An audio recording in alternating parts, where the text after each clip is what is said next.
नमो नारायण, जय महाकाल, जय मां बगलामुखी।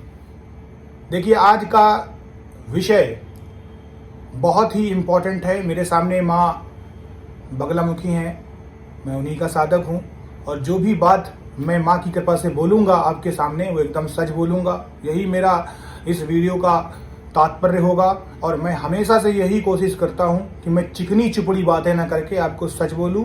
आपको कड़वा लगे तो भी अच्छी बात है और आपको समझ में आ जाए तो भी अच्छी बात है। तो मेरी वीडियो का उद्देश्य पूरा हो जाएगा, क्योंकि सच बोलना हमेशा अच्छा होता है। तो आज का ये टॉपिक भी सच के ऊपर ही है, क्योंकि बहुत से मेरे लोग जो हैं वो भटक रहे हैं कि शरीर पर देवता कैसे बुलाए जाएं। देवता सबको बुलाने हैं, लेकिन इसके कुछ कॉन्स भी होते हैं जो सही नहीं होता है। मैंने अपने वीडियो में बताया हुआ है कि शरीर पर सवारी बुलाने के कुछ कॉन्स ये होते हैं कि आपका शरीर फटेगा, आपको दिक्कतें आ सकती हैं, आपको हो सकता है कि इससे कोई पैसे ना भी मिले, क्योंकि ये पैसे के लिए नहीं होता है और आपको दूसरों की मदद करनी पड़ेगी। अपने लिए आप कुछ नहीं कर पाएंगे, अपने लिए आपको सिर्फ पीड़ा ही मिलेगी, पीड़ा मिलेगी। अंदर से आपको खुशी मिलेगी, मैं दूसरे की हेल्प कर रहा हूं, क्योंकि जो समाज सेवा होती है, जो परोपकार होती है, वो अंदर से खुशी देती है, लेकिन आपको फायदा नहीं मिलता है। तो फायदे के लिए आप नहीं कर सकते हैं, तो ये एक सच है।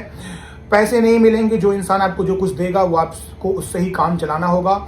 अगर आपके पास अच्छे पैसे हैं और आप देवता को हमेशा भोग लगा सकते हैं, पूजा पाठ कर सकते हैं, चीज़ें कर सकते हैं, तो ही शरीर में बुलाएं, क्योंकि सर भी फटता है, दिमाग भी फटता है और आपके शरीर के अंदर पूरा खिंचाव होता है। तो इसके कुछ नेगेटिव इफेक्ट्स हैं। लेकिन अगर ये सब सोच के भी आपने ये मन बना लिया है कि मुझे देवता की सवारी चाहिए है, तो ये वीडियो आज का आपके लिए ही बिल्कुल है बना हुआ। इसको ध्यान से सुनिएगा। सबसे पहली बात आती है कि एक वर्ड आता है कि हमारे कुल में कितने प्रकार के देवी देवता होते हैं, या हमारे समाज में, हमारे वर्ल्ड में, इस ब्रह्मांड में कितने प्रकार के देवी देवता हैं। तो पहला वर्ड जो निकल के आता है वो होता है 33 कोटि। अब 33 कोटि में कुछ लोग कहते हैं 33 करोड़, कुछ लोग कहते हैं 33 प्रकार के देवी देवता। अगर मैं शास्त्रों की बात करूं तो सर्वोच्च जो वर्ड है वो है 33 कोटि, यानी 33 प्रकार के देवी देवता। तो ये सच है। लेकिन अगर मैं आपसे कहूं कि करोड़ भी सच है तो ये गलत नहीं होगा। क्यों नहीं गलत होगा? क्योंकि 33 कोटि जो देवता प्रकार के देवता हैं वो अपने लोक में है, लेकिन इसके अलावा भी इस पूरे ब्रह्मांड में, धरती लोक में भी कई प्रकार के देवी देवता मौजूद हैं, जैसे कुल देवता, जैसे देवी देवता, जैसे ग्राम के देवता। ठीक है, तो आपको ये समझ में आ गया कि देवताओं के भी बहुत से प्रकार हैं, लेकिन असली में जो शास्त्रों में लिखा गया वो 33 कोटि है। जो आपको ये समझ में आ चुका है। अब दूसरी बात करते हैं, कुल देवता कौन होते हैं? कुल देवता वो होते हैं जो आपके पूर्वज होते हैं। कुल देवी देवता, कई जगहों में ऐसे भगवान भी होते हैं जो सर्वोच्च कोटि के उच्च कोटि होते हैं, इसमें कोई शक नहीं है। जैसे भगवान शिव भी कहीं के कुल देवता है और माँ दुर्गा भी कुल देवी हैं, इसमें कोई शक नहीं है। लेकिन कुछ कुल देवता ऐसे भी होते हैं जो आपके पूर्वज हो सकते हैं, यानी वो इंसान होते हैं, भगवान नहीं होते हैं। उनके अच्छे आचरण, उनकी पवित्रता, उनके अच्छे कर्मों की वजह से जब उनकी मृत्यु हो जाती है तब वो अपना स्थान मांगते हैं कि मुझे एक स्थान दे दो। तो उनके पूर्वज, उनके जो लोग होते हैं, उनको छोटे से मंदिर में उनकी मूर्ति बना के स्थापना कर देते हैं। तो लोग उन्हें पूछते रहते हैं, यानी आपके कर्म अच्छे थे। तो एक कहावत तो समझ में आ गई कि कर्म हमेशा अपने अच्छे करिए ताकि लोग आपको अच्छाई के लिए याद करें। देखिए, कुल देवी देवता बने तो लोग उन्हें पूछ रहे, तो कितनी अच्छी बात है। तो कर्म हमेशा अच्छे ही करने चाहिए। गाँवों में जो ग्रामों के देवी देवता होते हैं वो भी कुल देवी देवता होते हैं, ग्राम के देवता होते हैं। तो कई प्रकार के देवी देवता होते हैं। अब कुल देवी देवता की जो भी पूजा करता है वो उनसे जल्दी प्रसन्न हो जाते हैं, क्योंकि उन्हें आप पूज रहे हैं, आपके ही पूर्वज हैं, उन्हें आप पूज रहे हैं। तो औरों की अपेक्षा वो आपको जल्दी फल देते हैं, जल्दी फल देते हैं, इसमें कोई शक नहीं है। और ये भाली भांति आपके गांव के जो लोग हैं ये जानते हैं ये चीज, इसीलिए अभी भी गांवों में ये परंपरा नहीं हटाई गई है। तो आपको समझ में आ गया। अब बात करते हैं कि कैसे इन देवी देवताओं को अपने शरीर में बुलाएं। देखिए, जो भी इंसान इस पूरे YouTube में, या आप लोग ऐसा सोच रहे हैं कि कोई स्पेशल एक मंत्र होता है, अब ये तो फिर अपने दिमाग से बात निकालिए, ऐसा कोई मंत्र नहीं होता है। क्योंकि इतने प्रकार के जब देवी देवता मैंने बता दी, तो क्या पर्टिकुलर एक मंत्र होगा जो बुला लेगा सबको? पॉसिबल नहीं है। तो भ्रम में मत रहिए, भ्रम में मत रहिए।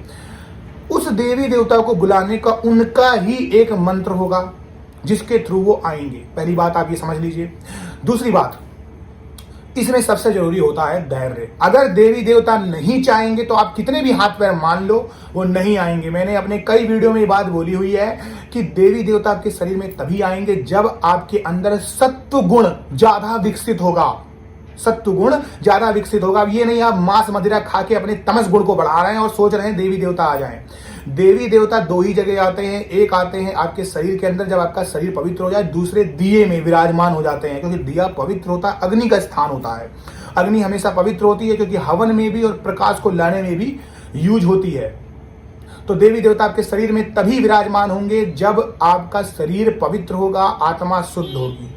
अब ये कैसे शुद्ध होगी? अगर आपके अंदर धैर्य है, कभी झूठ नहीं बोलते, अहंकार नहीं है, लोभ नहीं है, लालच नहीं है, मोह नहीं है, माया नहीं है, और आप सही तरीके से सारे विधि विधान से पूजा पाठ करते हैं, चाहे वो साधना हो, पूजा हो, तो अब आपकी भक्ति से इसमें कोई शक नहीं है, अपने आप ही आपको सवारी मिल जाती है और देवता खुश हो जाते हैं। देवता खुश हो जाते हैं।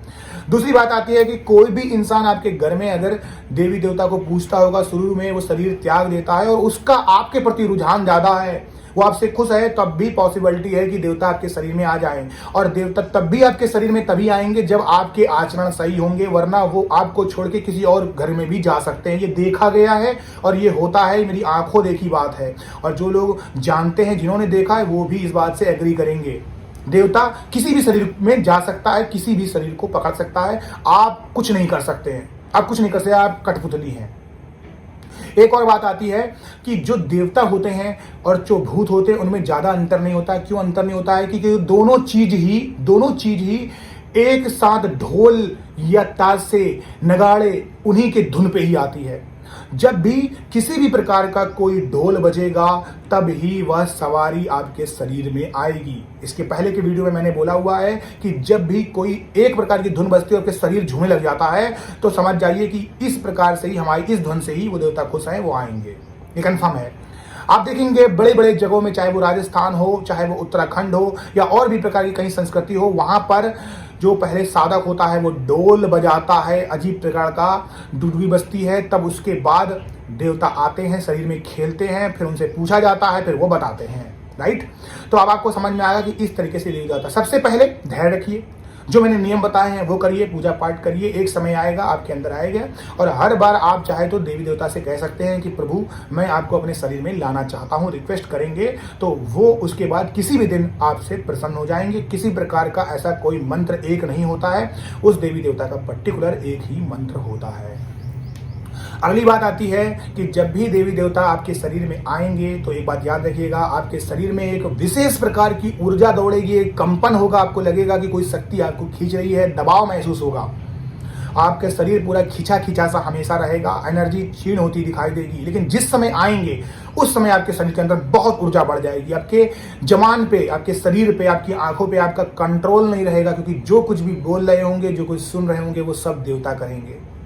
आपकी बातचीत करने का टोन एकदम बदल जाएगा, और उस समय जो भी बात बोली जाएगी वो बात एकदम सच होगी, क्योंकि देवता कभी भी झूठ नहीं बोलते हैं। किसी के भी शरीर में अगर देवी देवता आ रहे हैं और वो आपके बारे में बता रहा, तो उसका सम्मान करिए। और जो फालतू की नौटंकी कर रहा है, यहाँ वहाँ घूम रहा है, क्योंकि इसमें क्या होता है, अंधविश्वास भी बहुत फैला हुआ है, लोग इसका फायदा उठाते हैं झूठ बोल के। देवी देवता जब भी शरीर में आएंगे, आपके बारे में सब कुछ सच सच बताएंगे। शरीर में देवता खेलेंगे और आपके बारे में भूत भविष्य बताने की भी उनके अंदर क्षमता होगी, क्योंकि वो देवता है, सब कुछ देख सकते हैं।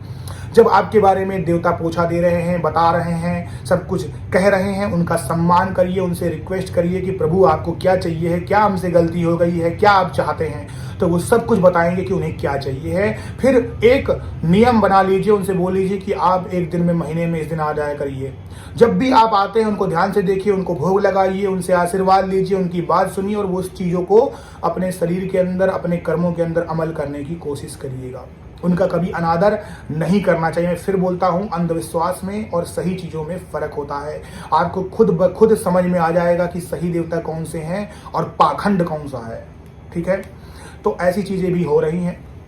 दूसरी बात आती है कि फिर से वही बात आती है कि जब भी सवारी आपको लानी है, जब भी देवी देवताओं की सवारी लानी है, मैंने फिर से बोला आपको, उन देवी देवताओं से आप रिक्वेस्ट करिए। जिस भी देवी देवता को अपने शरीर में आप लाना चाहते हैं, उनसे आप रिक्वेस्ट कर सकते हैं।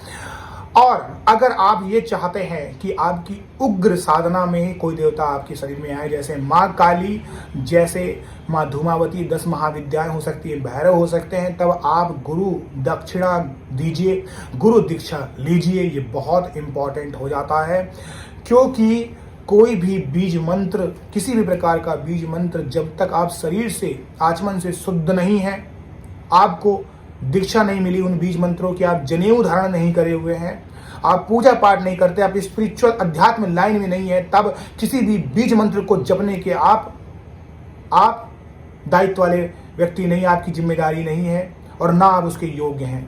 बीज मंत्र ऐसे नहीं जपे जाते। बीज मंत्र सबसे शक्तिशाली मंत्र होते हैं।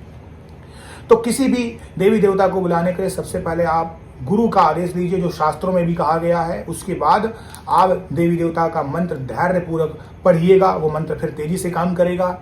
दूसरी बात आती है कि अपने आचरण को शुद्ध रखिएगा, अपने जो तरीके हैं वो भी शुद्ध रखिएगा। आप कोशिश करिए कि एक टाइम जमीन पर जुड़िए, क्योंकि जमीन पृथ्वी का तत्व होता है। पृथ्वी के पुत्र हैं भौम, जो आपकी कुंडली में मंगल ग्रह को देखते हैं, और मंगल के जो कारक देवता है भगवान कार्तिकेय भी हैं, जो युद्ध के देवता है। मंगल के कारक भगवान बजरंगबली हैं, यानी 3 4 भगवान हैं। तो पृथ्वी तत्व से आप जुड़े रहिए, क्योंकि एट द एंड में सारी चीज पृथ्वी पर आकर गुरुत्वाकर्षण के कारण मिल जाती है। तो पृथ्वी तत्व से अगर आप जुड़ते हैं तो आपका मंगल स्ट्रांग हो जाता है, आपकी एनर्जी आती है, और इस एनर्जी को जब आपके शरीर में देवता आएंगे तब आप सहने की क्षमता आपके अंदर होगी। तो देवता आपके शरीर में एक समय के बाद आएंगे, धैर्य रखिएगा, जरूर आएंगे। आपको सत्य गुण को अपना के रखना है, उसको बढ़ाना है, रजगुण को नहीं बढ़ाना है। सो आशा करता हूं आपको मेरा आज का ये वीडियो समझ में आ गया होगा, आपको सुनने में भी अच्छा लगा होगा, और अगर मुझसे कोई भूल चूक हुई है तो उसके लिए मैं क्षमा प्रार्थी हूँ। खुश रहिए, स्वस्थ रहिए, सुरक्षित रहिए। जय महाकाल, जय मां बगलामुखी।